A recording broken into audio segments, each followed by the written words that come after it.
Eu sou jovem, eu não vou morrer com a doença. Ou então, eu não estou sentindo nada, eu já posso voltar a trabalhar. Se eu sentir gripe, aí eu fico no isolamento, fico recluso em casa. Será que essas duas frases aqui, cientificamente, elas são verdadeiras ou falsas? Será que são fake news ou será que são negligência de algumas pessoas em ter esse tipo de pensamento? Pois bem, pessoal, de acordo e respaldado pelos órgãos máximos da saúde, essas duas frases aqui são fake news, não tem respaldo científico. O jovem pode não estar sentindo nada e estar com coronavírus, sendo um hospedeiro. Se nós formos observar a taxa de letalidade do jovem com coronavírus, realmente é baixa, mas estudos estão sendo conduzidos para que possamos entender quais seriam as sequelas do jovem e do paciente que recebe alta e que é curado do coronavírus. Como é uma doença nova e os estudos ainda estão sendo conduzidos por se tratar de uma doença recém-descoberta, mas o que mostra é que aparentemente terão sequelas próximas de uma tuberculose, e isso é muito grave. Então, possivelmente, estudos estão sendo conduzidos, pacientes que foram curados do coronavírus podem ter uma diminuição da função pulmonar, e isso é muito sério. Ainda falando um pouquinho da população jovem, 12% dos pacientes na UTI a nível global são jovens, entre 19 a 50 anos de idade. 1 a cada 10 hospitalizados graves são jovens. Pesquisas recentes no Reino Unido mostram que os pacientes têm sido cada vez mais jovens, entre 30 e 50 anos de idade, sem nenhum histórico de comorbidades pré-existentes. Isso é muito sério. E aqui no Brasil, de acordo com o Ministério da Saúde, dados do IBGE, 66% dos idosos brasileiros moram com familiares, jovens, netos, filhos. E aí que entra o nosso papel de pensar no próximo. Pode ser que eu não esteja infectada com sintomas de coronavírus, mas eu posso sair na rua, posso voltar infectada e aí levar esse vírus para um vovô, para uma vovó, para um idoso que tem imunidade baixa e que aí pode ter uma repercussão mais grave dessa doença. E muito se tem falado na internet que os idosos são teimosos, mas a Organização Mundial da Saúde, na última coletiva de imprensa, deixou um recado para nós, para os jovens, e eu vou transmitir esse recado para vocês. Today, I have a message for young people. You're not invincible. This virus could put you in hospital for weeks, or even kill you. Even if you don't get sick, the choices you make about where you go could be the difference between life and death for someone else. E as crianças? Nós vemos dados muito baixos relacionando o coronavírus e as crianças. Será que então eu posso levar o meu filho para andar de bicicleta, levar ele no parquinho, voltar a levar ele para a escola como se não houvesse amanhã? Estudos recentes têm demonstrado os riscos de contaminação ao sair de casa. O elevador é onde a gente encontra a maior quantidade de vírus e bactérias, portões e maçanetas externas compartilhadas do lado de fora. No caminho para a escola ou para o trabalho, o transporte público é um dos meios de transporte mais contaminados, seguindo do transporte particular, que também se contamina. De andar na rua, você também mantém uma contaminação cruzada. Tudo vai depender até da velocidade que você caminha. Chegando no seu escritório fechado, nota uma dificuldade de manter o distanciamento social por conta de vergonha, do que os colegas vão pensar, se eu ficar longe de máscara.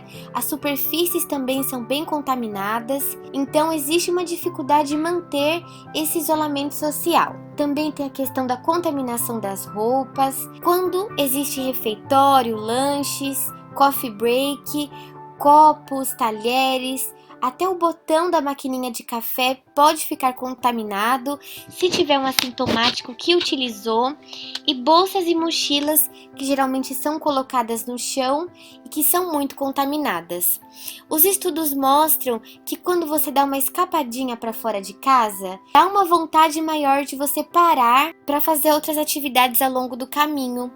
E depois você pode cruzar com o assintomático e fazer todo o percurso para casa novamente, onde a sua casa deveria ser o lugar mais protegido e descontaminado. Então, vai precisar ser feito todo um trabalho de descontaminação para você chegar na sua casa. E no outro dia, repetir tudo de novo e de novo e de novo. Por isso que o Ministério da Saúde preconiza um distanciamento social nesse tempo de pandemia. Nesse gráfico vocês já viram, olha só como é diferente o avanço com isolamento e sem isolamento social. A primeira curva mais alta que você vê pontilhada aí é o que pode acontecer se todo mundo sair para as ruas agora. Um número muito alto de pessoas infectadas pelo coronavírus e a nossa rede de saúde não vai dar conta de atender todos os pacientes. E essa em verde aqui que você está vendo é o que vai acontecer se a gente manter o isolamento social, a mortalidade diminui e nesse tempo aí maior é possível trazer o tratamento adequado para cada um dos pacientes que apresentar os sintomas. Essa é uma técnica que os especialistas em saúde batem bastante, a gente tem que seguir. É isso que pode acontecer, é isso que a gente quer que aconteça mais tempo para a gente tratar os pacientes que venham a ter menos gravidades e uma mortalidade muito mais baixa também. Será que as crianças elas são imunes ao coronavírus? Será que elas conseguem se sair melhor com o coronavírus? Vamos entender um pouquinho da ciência e vamos juntos entender por que o número de crianças é baixo nos dados?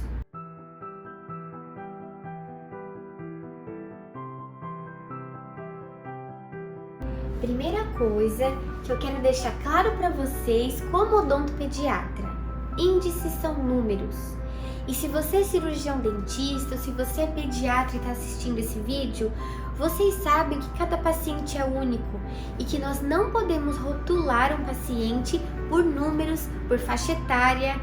Grande parte das crianças vão ser assintomáticas na presença do coronavírus ou ter sintomas de gripe leve. E de acordo com os estudos levantados, não somente estudos feitos nesse período de pandemia, de crise do coronavírus, mas estudos anteriores mostram que boa parte das mães medicam as crianças no primeiro sinal de gripe. E essa medicação feita em casa, ainda em período curto da doença, seria um momento onde há um controle do processo inflamatório e os sinais e sintomas tendem a não se agravar. Então, por isso, poucas crianças são hospitalizadas em quadros graves de pneumonia, porque isso já foi tratado antes. Portanto, o que eu quero deixar claro aqui para vocês é que as crianças, elas não são imunes ao coronavírus. Elas podem sim pegar o coronavírus como qualquer outro ser humano, mas a diferença é que por elas serem assintomáticas, aparentemente estarem ok com a saúde, elas serão hospedeiros. Elas vão hospedar o coronavírus e sair transmitido para as pessoas ao redor delas. Então, de acordo com a OMS, por mais que os índices são baixos, não quer dizer que a criança é imune. 97% das crianças que têm sinais de gripe são automedicadas pelos pais logo no momento inicial que os sintomas começam a aparecer. Por isso que a tendência é que esse quadro não evolua.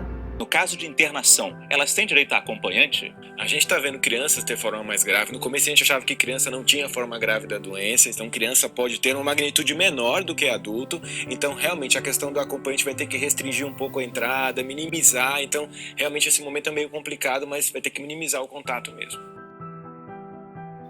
A Organização Mundial da Saúde, em seu site, fez um destaque explicando que sim, crianças e adolescentes podem sim manifestar e ser infectados com Covid-19, assim como os adultos, e frisaram que elas podem disseminar a doença.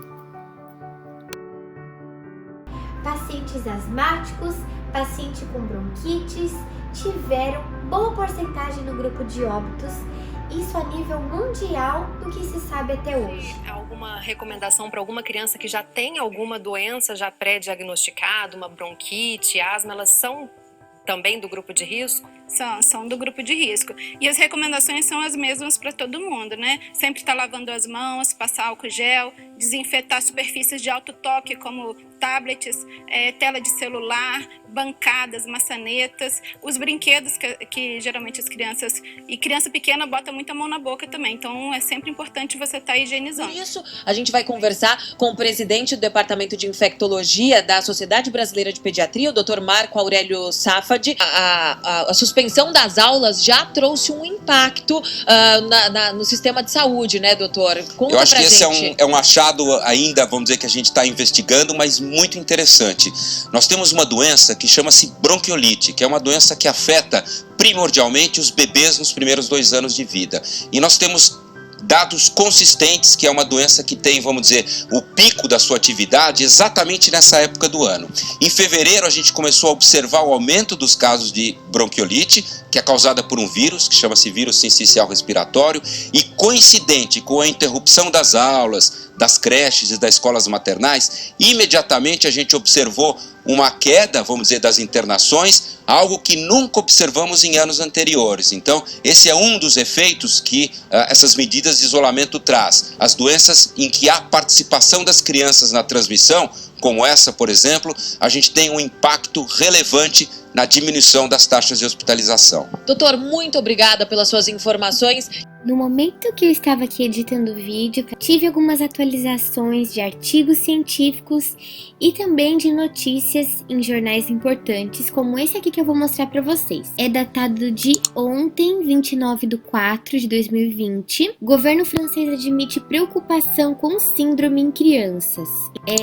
Eles relatam, né, que as crianças estão chegando aos atendimentos hospitalares com febre, distúrbios digestivos, que é um sinal clínico que não havia sido encontrado em adultos na maioria das vezes, mas é bem mais frequente em crianças. E eles estão pesquisando com uma possível associação à doença de Kawasaki. Em outros sites também nós encontramos aqui investigação relacionando choque tóxico em crianças. Então vocês notam que muitas vezes a gente ouve falar que as crianças não são tão acometidas ou têm sintomas mais leves, mas agora os estudos estão sendo concentrados no pós dessas crianças. Notam aumento de casos graves em crianças com Covid. Umas chegam não parecendo que tem Covid. Possível vínculo entre doença infantil grave e Covid. Essa doença infantil grave é a Kawasaki, que eu comentei com vocês aqui. O coronavírus, ele tem sido estudado por ser uma doença nova. Outra aqui na revista Crescer, que tem grande peso, né? Diz também que o coronavírus pode causar síndrome de Kawasaki e problemas no coração de crianças. Gostaria de saber quais devem ser os cuidados com os recém-nascidos. Tão frágil, ainda não tomou todas as vacinas.